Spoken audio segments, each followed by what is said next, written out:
Welcome to the Real Estate Marketing Podcast. My name is Jerome Lewis. I'm your host for today. The Real Estate Marketing Podcast is a podcast where we talk marketing, tech, business, and leadership. We talk these things for real estate agents, real estate investors, and real estate entrepreneurs. The Real Estate Marketing Podcast is a podcast that has two purposes. Purpose number one, to educate and inform our audience and listeners. Purpose number two, Sam, to spotlight you, your business, your service, or your product in a way that provides value to you, including market exposure and content creation. With that, we have a very special guest, Same Sammane. Sam envisions a world where the rapid advancements in AI and technology are harnessed for the greater good, leading to a new age of global prosperity. He is a seasoned entrepreneur with multiple success exits and an academician with a rich blend of expertise in applied physics, digital circuit design, nanotechnology, formal methods, life science, and business. Holding a bachelor's and master's in applied physics, a master's in digital circuit design, and a Ph.D. in nanotechnology, Sam has authored several articles on high order logic, symbolic simulation, and automatic theorem proving. He is the author of the upcoming book, The Singularity of Hope, which aims to guide readers through the challenges and opportunities of the AI era, advocating for a harmonious fusion of human intelligence and machine capabilities. Beyond the academic realm, Sam has co-founded and led multiple successful companies in the life sciences, IT, and real estate industries. He resides in Southern California with his wife and three daughters. Sam, I'm excited that you're here. Welcome to the show. Thank you for having me. Absolutely. So, Sam, we just read your professional bio. I would like to hear in your own words. Tell us a little bit about your personal story. Sure. Of course, I started in academia. I did my PhD in the automated reasoning, symbolic simulation. These two, let's call it fields, are somehow the ancestors of the current generative AI. We didn't have it at that time. We had earlier ideas. I pioneered some papers and research, peer-reviewed articles in that domain. Worked a little bit as in university as an assistant professor for 2 years in Montreal, Canada. And then business called. I don't know how I started. It's a funny story, but quickly I found myself creating my first company. And it was in the domain of testing and providing services for the industry. Quickly, it's evolved to pharmaceutical testing as well. I did another company. I started also a company that does software for the domain of scientific computing and for labs, for management of labs. That was the next company. Sold them, exit strategy, started another company in the domain of labs, and go on. Then I went also to investment in real estate. And because I love, let's call what we call do what you do best, it was real estate for labs. So I have created several building that used to be warehouses, converting them to lab space and resell them for a good profit in Canada and in the US. My last venture, it was with the group Tantamus. I created several labs with them, and currently I'm the CEO of Tantamus Labs of America here in California, and already started an AI company called theorem that will provide the industry of really ready-to-use agent or digital employee. Today, I'm promoting my upcoming book, The Singularity of Hope.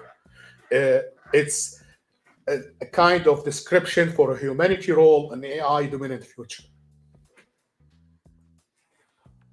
Thank you, Sam, for sharing that. So since you mentioned it, really, I'm really big on books here. I really love to talk about books, promote books, and since you mentioned that, why don't you tell us a little bit about your book so we can learn, and then we'll get into some of the AI stuff we should be preparing for as real estate agents, real estate investors, etc. So tell us a little bit about your book. Sure.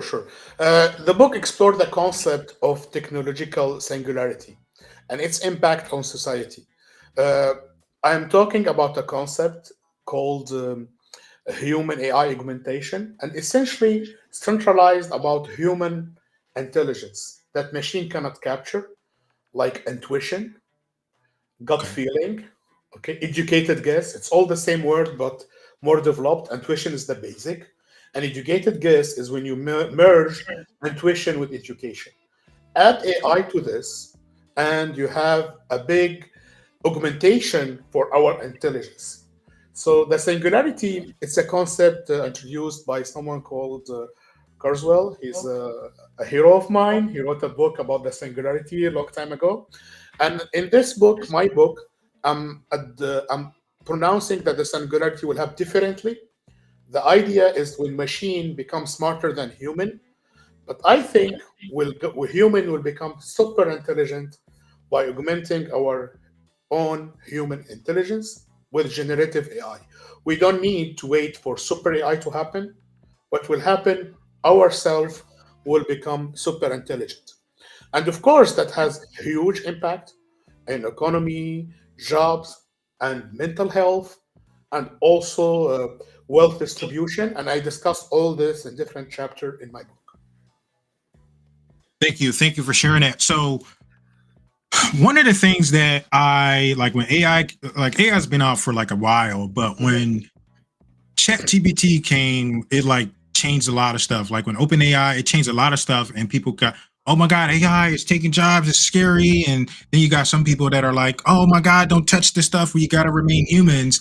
And I am of the camp that we need to leverage and use AI. And if we're not, we're going to miss out, right? So Mhm. there's no advantage of you just not using AI because it has become such a tool and such an advantage for us to use. So somebody that uses AI versus somebody that doesn't, like that's who you're going to use your job to, someone leveraging AI. So I say all of that to mention the many people that are afraid of AI. What would you say to that? Like how and tell us how your book addresses those fears in regards to AI and job loss. Listen, when people start using spell checkers, nobody thought of it as an act of supremacy for the machine. Mm-hmm, Nobody got scared that the spell checker will take over the world or over our job. We start using mm-hmm, them, we embrace them. But as these same spell checkers become more sophisticated and bigger, and now instead of suggesting a correction for a word or a sentence, they can send you the whole page. They can give you the whole article. And by the way, it's the same technology. It's casting an illusion of intelligence. It's not really intelligent, guys. Some people, and for I understand, like media presentation and they will scare us of AI. But I will tell people, hey, slow down. It's just a giant spell checker. Remember the first one? Don't get scared. It will not take over the world or over your job. Now that you have a giant spell checker that you can feed practically all the information of humanity, and it can cast it back to you in a very structured manner and give you knowledge that usually takes too much time for you to do, you don't need to be scared of that. You need to use it. Just get a step forward. The same way we used spell checker in the past, now it's generative AI. It's ChatGPT and other program like Gemini from Google coming in. Anyway, it's not the concept of the um, ChatGPT in purpose. It's the first one, the most developed one, to be honest. But others are coming. Don't underestimate them. And the idea, we don't need to be afraid of them. They are just tools. We need to embrace them. We need to use them. And I tell people, and I heard it a lot, if you don't use these tools, someone else will do, and you're just being behind. However, the right way to use them is to use them with your own intelligence. Don't think of them as your superior. Think of them as your spell checker. Some people, and I have seen it a lot, start using these tools and expect from these tools to guide them, to give them new ideas. They will not. If you have a great idea, they will help you present it and write it in a very impressive way. The same way spell checker a long time ago corrected our grammars, now this generative AI will augment our intelligence. So no, not to be afraid, embrace it. It's our new tool for the future. The same way happened with emails in the past, then the cell phone. They didn't take our jobs. Nobody will tell you, hey, I will hire a phone to do the job. You still need someone to operate the phone, right? The same thing. ChatGPT and other, let's call it agent coming, because we are working on agent as well, which is ChatGPT with hands. Like it can send you email, can make phone calls. Still, it's just a tool. It will not replace us. It will augment our abilities to a level that we never seen before. Thank you for sharing that. So when I was explaining to you earlier, I like picked up my phone because just like you, I tried to make sure people understand that it's a tool and it's an extension of who we already are. It can't really do much without us. And especially not now. Like I always tell people, like your phone, like at some point your phone was just a phone, didn't continue to grow. And now we really can't do much without our phone. Right? Like somebody that has a phone is going to do much better than somebody without a phone. So we have to embrace the technology. This is the same thing. With that being said, could you tell us about, because like we confuse AI, and I'm going to admit, like myself personally, I'm still trying to understand what AI is, right? Because I know like we call it AI, but I know that it's not officially intelligence. It's working off algorithms. So can you tell us what AI is, and like, should we be worried about what real AI is, or are we anywhere close to what real AI is? Can you talk about that stuff a little bit? Yes, of course. The word intelligent, it's a complex word, honestly, and it can use in a lot of contexts. Some people ask, "What's the definition of AI?" and other answer in a like sarcastic way. It's what's the test that you define intelligence is. It's not really a clear definition. And by the way, if you go back 70 years ago, people, when they invented calculators, they thought they have artificial intelligence. They call it smart machine at that time. So the term itself is not new. That means machine that can perform some kind of intelligent task that used to be human only. Okay, so the machine are very good right now. I'm not talking about science fiction. Forget science fiction, because science fiction, most of the time, people imagine artificial intelligence as a human made of machine. Okay, and that's ambitious, very ambitious. We don't have even a fraction of that today. We have what we call narrow AI. That means it can perform very limited kind of intelligence. I spoke earlier about emotional intelligence that is until now, and I think for at least 50 years to come, will be human only. Like machine right now cannot have emotional intelligence, all kind of emotional intelligence, from intuition, from love in the broad meaning of love, like love what you do, okay, love your parents, love your environment, okay, love having a Starbucks coffee in the morning, okay. Add to this other kind of emotions like envy, ambition, jealousy. Even if it's negative emotions, the machine cannot do it. And by the way, there is no research to figure it out. We don't know how to do it. It's not a question that the machine will become very speedy and will catch up. No, it will not happen. So what we have right now, we have first, and that's not new, computational intelligence, like doing calculation, and that's we had it for a while. It's not new. And people, let's go back to the example of spell checker, are used to calculators. They are not afraid of them, okay, and they know how to use it now. It's become so intuitive, okay. And in the past, people thought that's artificial intelligence. That's it, doing calculation and math. But suddenly we added to this language intelligence, natural language processing, and added to this algorithms that make this language processing very easy for the machine. And suddenly it's another domain that now, like calculator in the past, we have this natural language processing very strong in the machine. They beat us in that. You cannot, as a man, I don't know, memorize a million of books and give the result about any knowledge like this. You cannot. We don't have this kind of intelligence. We have it a little bit, and we have other kind of intelligence. So going back to what is AI today, it's generative AI. It's a kind of a mix of computational intelligence and language intelligence. And this is why sometimes when you chat with a chat GPT, you have a cast of or illusion of real intelligence. What I mean real intelligence, I mean emotional intelligence, human capability, because the way they process the language, you have the impression it's talking to you. It's not. It's in fact have read a lot of books, choosing the answer to you according to what you have feed this machine. So it's a search algorithm, the same way we used to have in Google search. Everyone has experienced that. But instead of giving you one or two word suggestion, now it can give you three, 4 page suggestion, which is good, useful. But again, it's not a human intelligence. This is what we have right now. Knowing this is very important because some people think that we have the oracle we saw in science fiction. Like they ask the machine, give me ideas how to become rich. Okay. In this case, the machine will answer you from the books. And there is a lot of people who wrote books about becoming rich. Or tell me how to do marketing. Okay. They have books about how to do marketing. So the machine will answer you from this. Be careful. Nothing genius about it. It's practically even bad because the algorithm, it's not copying the books as is. It's approximating the books.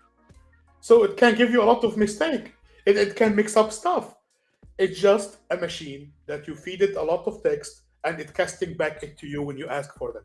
Still very useful, but you need to know it's approximated text. It's not exact.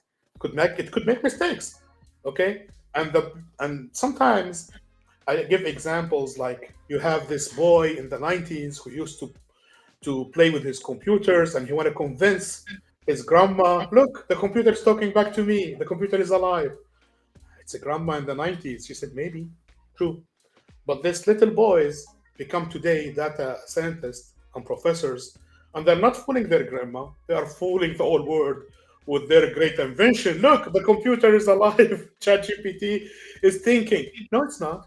Just approximating the knowledge in a big data structure. You talk to it, it casts you an illusion of discussion, and sit back the knowledge, and not the real knowledge, approximated knowledge. Still very useful. Okay, think of it as giant spell checker meeting great calculator. That's it. So we can use it efficiently, but we need to be careful. It's not an oracle. It can make mistakes. It's approximating knowledge. And the other thing, you need to use it in your advantage. The ideas need to come to you. Don't ask it how I become rich. Figure it out yourself, what you do best. And then ask it to help you, for example, improving the business plan, guide you in drafting a business plan. Because, of course, we feed it a lot of business plans, so it can give you examples. Super template, let's call it. Interactive template. Okay. Again, don't ask it to give you how to do hustles or side jobs because it will answer you from the books. And oh my God, how many bad books there is. They didn't go selective. And that's another problem because if they do that, we go to the bias of AI. You feed it with certain kind of books, okay? And this kind of books or knowledge are biased because honestly, human knowledge is biased. It's based on our culture, experience. We know that. It's not something new. So feed that to machine, it will give you horrible things sometimes because this is what we give it to the machine. And this is the ethical problems of AI. We need then to be careful what we are feeding this machine and what we are taking from this machine. It will not replace our human intelligence. It cannot think. It has no thinking. And you can, by the way, impose your own knowledge. Like if someone experienced that, it would be very good because you can tell it this is wrong and it will accept from you. Just a machine. Thank you for sharing that. That's one of the best explanations I've heard because I was talking with a friend and I was like, it's not really AI. We call it AI, but I'm like trying to figure it out. So I appreciate your explanation. With that, one of the things term that I just learned from you that I want to use is approximated knowledge. And that's really helpful because there are some people, I call it like they think it's the gospel. And I'm like, no, it's not the gospel. You still have to like understand what it's saying, or there still needs to be like verification on like the information that's coming out as well as the information coming in. So I always say like garbage in, garbage out. Like you put bad information in there, bad information is going to come out.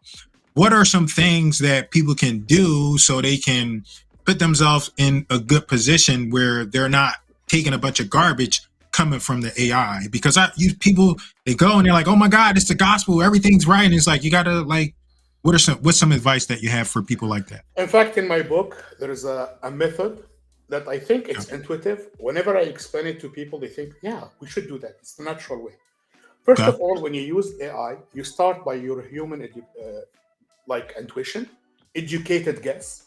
You have a topic. Let's give the example of a researcher who is working in the medical field. Okay, let's talk about Emily, the researcher. She wants to do a research in the medical field, so she knows what she is looking for. For example, a medication for obesity. Let's talk it this way. She start with this, okay? So she has the idea. She will not go ask the ChatGPT. Tell me what domain I need to research. No, no, no. It's just a dumb machine. So this is the topic. I will go ask the machine. Okay, I want to do that. For example, go give me what's going on in terms of this research and how I need to conduct it. The machine will propose things, uh, ChatGPT or other stuff. Here comes human intelligence again. Don't accept it. As you said, it's not the gospel. It's not coming from God. It's not an oracle. Just suggested to you stuff from the reading they got. Super Google instead of just research plus knowledge immediately.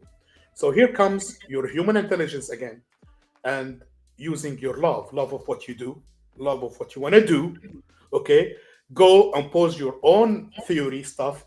Let's go back to Emily. She will read everything done. Ah, this is I like, take. This one I don't like, no. This one I want, and go back to the machine again and again using human intelligence. Let's combine this with this with this. Tell me the machine, did anyone do that? Again, here it will come back to ChatGPT, and it will be impressive because now you are narrowing this using your educated guess and love. So the machine again, because it's approximated knowledge, you are guiding the machine to other kind of knowledge in its data structure that we call transformers now. We don't call it database. It's better than database. Database is brutal, but the transformers from the word T in GPT, it's a better data structure. So it will consult the transformers and again give you another one. And it's a loop, it's a kind of loop until finally Emily finished by a piece of research that in the traditional way it will take her weeks to get it.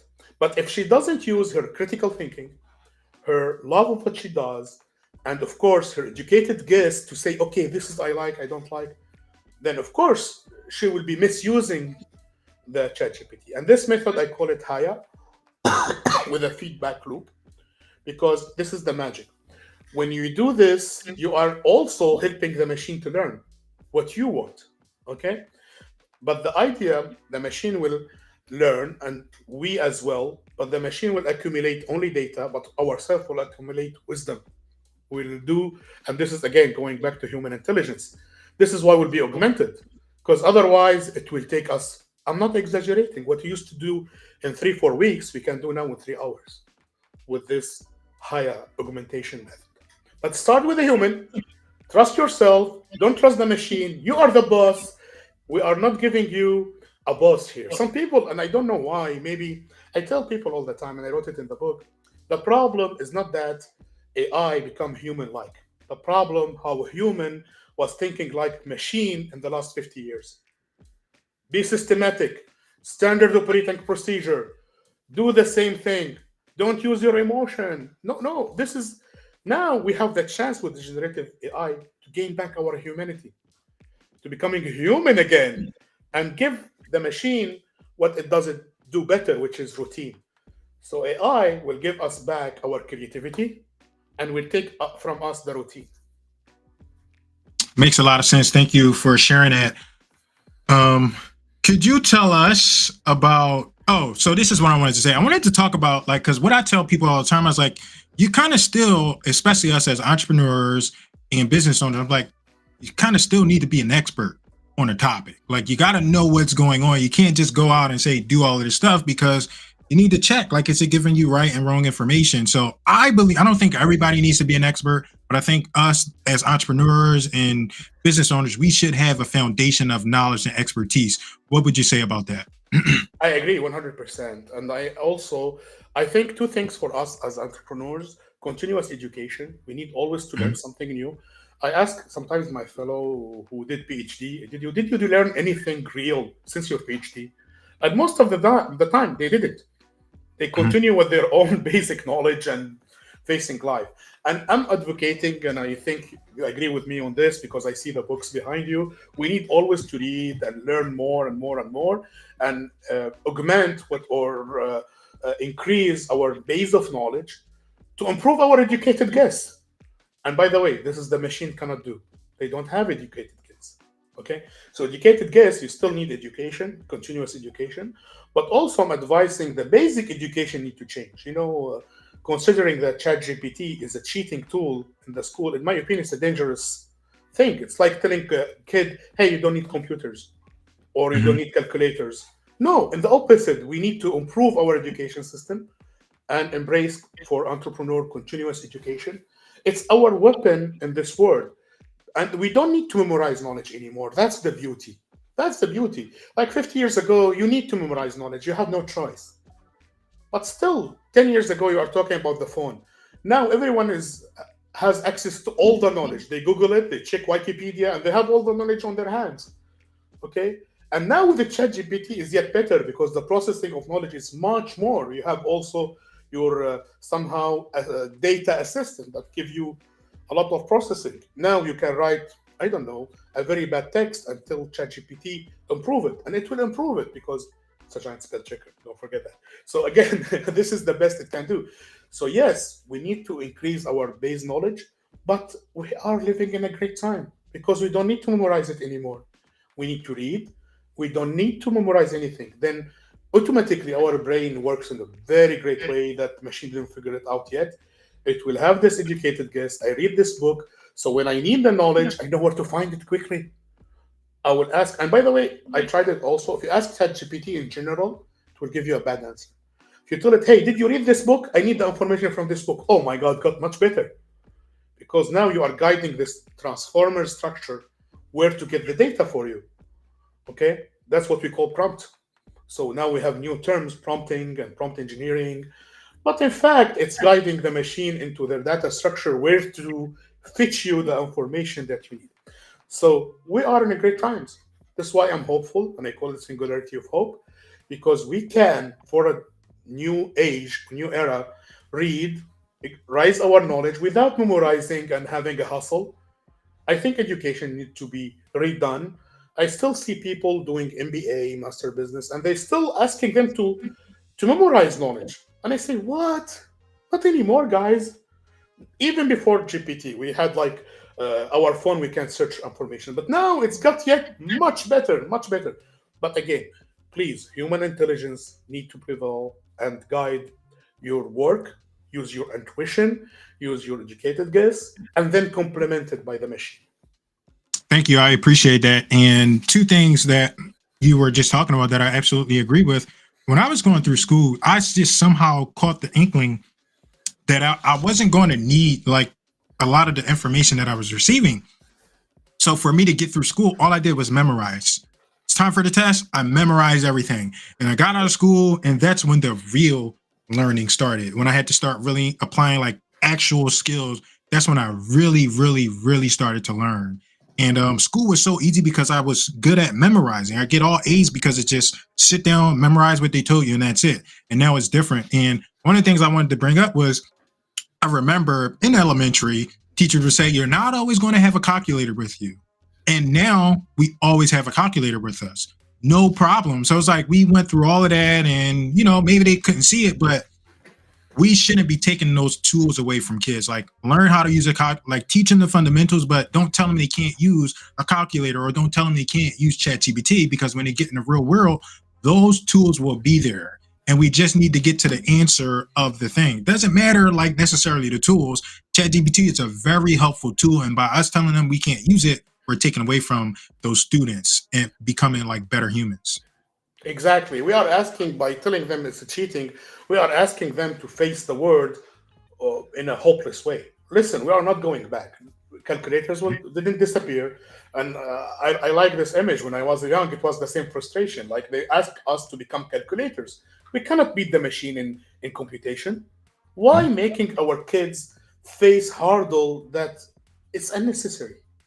It was true 100 years ago, and education, it's frustrating sometimes how it didn't follow the progress, like and hypocrisy. Even the teachers themselves, they have phone and they are using them, and then they are asking the kids sometimes to behave like we are in 2 centuries ago. Okay, we don't know. Maybe you will not have access to calculator. What's that? If I don't have access to calculator and modernity, what's the purpose? Why we are in the school anyway? If we are going back to the civilization of, I don't know, 1,000 years ago, what's the purpose of school anyway? No, the purpose of school is to give you the tools to face the future, not the past. And of course, we need to integrate ChatGPT in school, and education need to evolve. Yes, we need to give basic knowledge, but not be access on knowledge accumulation, but on critical thinking and educated guess. And we can build educated guess by giving, and people, listen, we are all the same. We are social being. If education will become developing educated guess, read something and then discuss about it, that's fun. That's fun. No memorizing anymore. And by the way, it would be memorized easily because we are emotional beings. Add emotion to our education, it become easy. If you love what you do, it's not hard for you anymore. You read it, you memorize it easily. You don't even need someone to tell you to do it because you love it.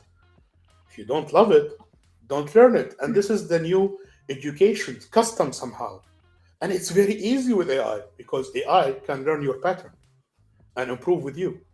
Of course, need to be guided. We'll not give the same chat GPT to the kids that we have. Need to give them a version for learning, but it should be done. It will be really a missed opportunity for the whole generation to give them an education of 2 centuries ago today. And anyway, as you said, everybody will use it. Let's stop being hypocritical. Calculator's not going anyway. ChatGPT, I think if OpenAI tomorrow shut it down, will there be a revolution? We are all used to it right now.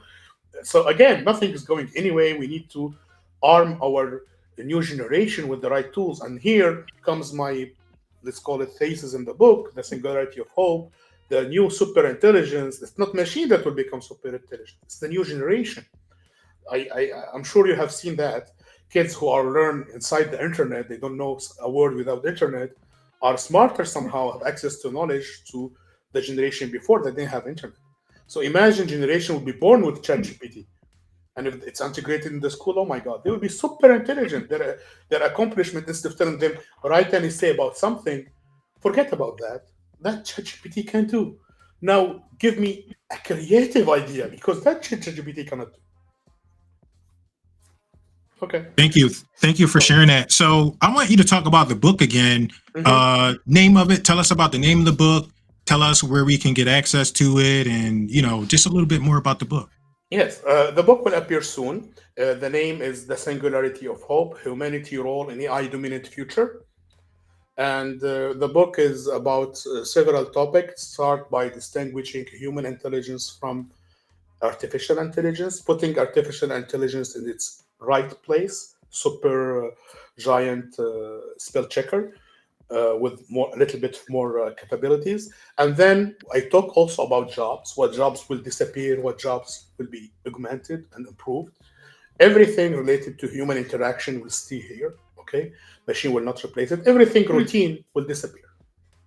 Okay, then I talk in the book about the singularity and how the real intelligence, human intelligence. I discuss also mental health challenges because we'll be facing competition by AI. So I talk about the risk of relying too much on AI. I call it the obesity, the mental obesity or obesity of the brain. The same way, industrial revolution give us physical obesity because people Mhm. don't do physical activity anymore, and they stay at office working. The same thing could happen with AI. We don't need to be creative. We ask ChatGPT to do the job or the AI agent to do the job, and we are happy with somehow spam generator, and that's dangerous because we can't do it, unfortunately. So we'll have a challenge to somehow, instead of the gym, imposing a new kind of gym for creativity and our human emotion. We need to encourage people to meet more. One of the challenges also is isolation. We have seen that during the pandemic when you can work from home with technology.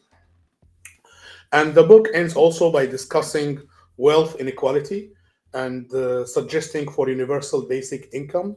And it's inevitable because somehow a lot of jobs will disappear, and we don't want mental issues or a collapse of the society. So you need this as a bridge. And of course, we need to be innovative and bring a new kind of jobs, and that would happen. But meanwhile, we don't want to collapse for society. So I'm advising in a form of universal basic income. And I finished the book by talking about the real superintelligence is a human augmented. And I argue we don't need to go and look for superintelligence like in science fiction. That will not happen, and we don't need it.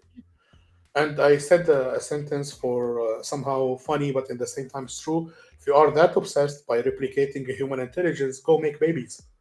Don't try to replicate it in machine. We have already the natural way, and you want them super intelligence, take care of their education. Absolutely, And 100%. that's what would be the book is about. Of course, I give a lot of example for the Haya I told you about, the Mhm. augmentation and how to use AI using a human intelligence rather than the opposite. I give a lot of examples from marketing to artists to writers, how to use it in terms, not a chat GPT. It's not a technical book. It's a book for everyone. It's a book to having fun. It's not a textbook. I'm not trying to replicate what I did in the academia, opposite exactly. I want the every one person to be able to understand basic concept, simplifying things for everyone to understand. I'm not trying to impress people and tell them, hey, you don't understand it. It's okay. Leave it to the expert. The opposite. I'm trying really to give some dialogue, some stuff in the book to make the notions clear for everyone. Thank you for sharing that. I'm actually looking forward to receiving your book. Can't wait till it finishes. I would love to get a signed copy. So I I'll would make love to sure. do it. And for now, people can follow me on samman.com, where I Someone. put courses, free of course, newsletter about technology and science. Again, no ads, no money requested here, all free. And also, I will be updating people about the book. Hopefully, it will appear within 3-4 weeks. Thank you for sharing that. So, man, how can I like to make sure I give my guests as much value as possible. Mhm. And one of the ways that I do that is I ask them a question. I have two questions. They're very similar. The first question is like, how can someone add immediate value to you or your business? Does that mean? Are you able to answer that? Yeah, you mean someone add to his business To via your AI? to your business. My So a good example, like if someone asked me that question, I would say, "Oh, go buy a book or go like my last YouTube video or something like that." Make sense? Yeah, yeah. In fact, in samman.com, my website, I put a link to my current businesses. Right now, I have the two labs, one in Canada, one in the US. Uh, Part of the group Tentamus that has 100 labs around the world. So, Okay. of course, I advise people to go and check these businesses. And there is the new business I've created called it Theosem. And Theosem practically it's a theorem plus symbolic and simulation. So this is where the origin of the word. And here, the company will be selling digital employees. So the first one we did, and this is very funny, it could be for real estate marketing because the first one is a sales force that can do cold sales and generate leads. And one of our earliest client is real estate agents who are using them to generate leads. So they can make for cold calls, and it's not a robocall. It really can interact the same way ChatGPT is interacting with you in text, but on the phone. So, of course, if people go and sign on in Theosym and learn more about this upcoming business, I'm sure it will be huge. Thank you. So the next question is similar, but this time it's long-term value. So how can someone add long-term value to you or your business? From the audience, you mean? Of course, Yes. by following me and Okay. participating actively in the community I'm creating on samman.com. It's about AI, the singularity of hope, how to use AI in our advantage. I have a newsletter. I welcome them to subscribe. And in the long term, that's very helpful. I want to create a community here. It's all about hope and using AI for our advantage. Okay. Thank you. So, man, what are three books you recommend to the audience and why? Oh, that's a big deal. Of course, I have read a lot of books, and it depends on the domain. One of the major book that I always loved, it was very philosophical and technical. It's called The Emperor New Mind by Roger Penrose. I love this book. It's a book about thinking, how human brain works, and how we didn't figure it out in reality. It's more about we don't know the how. It's not about the speed. It's very, very lovely book. It's influenced me a lot. Another book is called The Selfish Gene. And The Selfish Gene, it's amazing. It's a new, let's call it revision of Darwinism, but with a modern activity. And it's very important to understand, let's call it society somehow. And some people misunderstood this book because they don't read the last chapters and they think it's about, let's call it, it's promoting selfishness. It's not. At the end, the humans are better, and it's explained very well in this book. But still, the selfish gene is the base of biology, but the human is much more. At the end of the book, it's clean. And maybe the third book, I will add the Kurzweil book, The Singularity is Near, because my book somehow is an alternative, let's call it, view of the future. But I love this book. It's about futurism and the new technologies. This is what I would advise for people in terms of technology. Thanks. So anytime somebody has a book, I like them to talk about their book. I know we already talked about it, but tell us about your book and why we should read it one more time. Okay, my book is different from other books. It's not spreading fear, it's spreading hope. It's simplifying things, not complicating things for people. Why you need to read it? Because it will help you first having more power over the machine. Okay, it's empowering a human in this book against the machine. Don't be intimidated.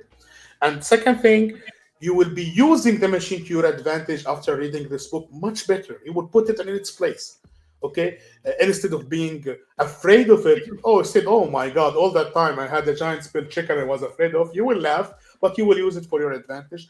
And third thing, it's a call for humanity in the machine era. How to be strong together. How will we go together? There is a lot of futuristic idea. We don't have the time to discuss them now. But for example, I'm asking for abolishing taxes in the future. It's an old concept. Done with it. In the AI era, we need to do something else. And I didn't figure it out. I'm not the monopoly of ideas, but I know we need to figure it out as a humanity. Thank you. So last question. What's one question you wish I had asked you, and how would you have answered? Oh, that's freaking tough. Let's see.